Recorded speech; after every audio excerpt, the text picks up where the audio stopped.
নমস্কার বন্ধুরা, আজ আবারও চলে এলাম আরও একটি রেসিপি নিয়ে। আজ বানাবো তালের বড়া। তার জন্য এখানে একটা তাল নিয়ে নিয়েছিলাম।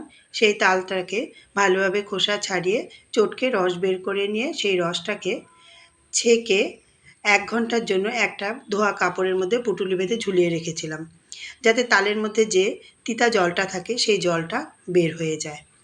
1 ঘন্টা পর সেই পুঁটুলিটা খুলে তালের রসটাকে একটা পাত্রে নিয়ে নিলাম, আর তার মধ্যে মিশিয়ে নিলাম 200 গ্রাম পরিমাণ সুজি, 200 গ্রাম চিনি ও 2 কাপ ময়দা দিয়ে ভালোভাবে মেখে নিলাম সেই রসটার সঙ্গে।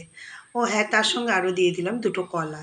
সেই কলাটাকেও চটকে ভালোভাবে মেখে 10 মিনিটের জন্য ঢাকা দিয়ে রেখে দিলাম। 10 মিনিট পর আবার ফিরে এলাম।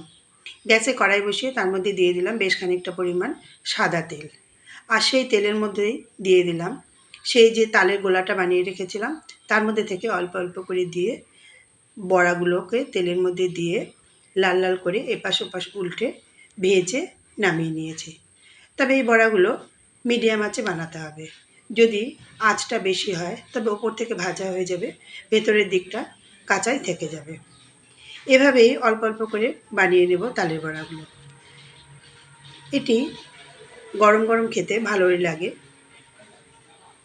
তৈরি হয়ে গেল আমাদের তালের বড়া। আমার এই রান্নাটি দেখার জন্য আপনাদের অসংখ্য ধন্যবাদ।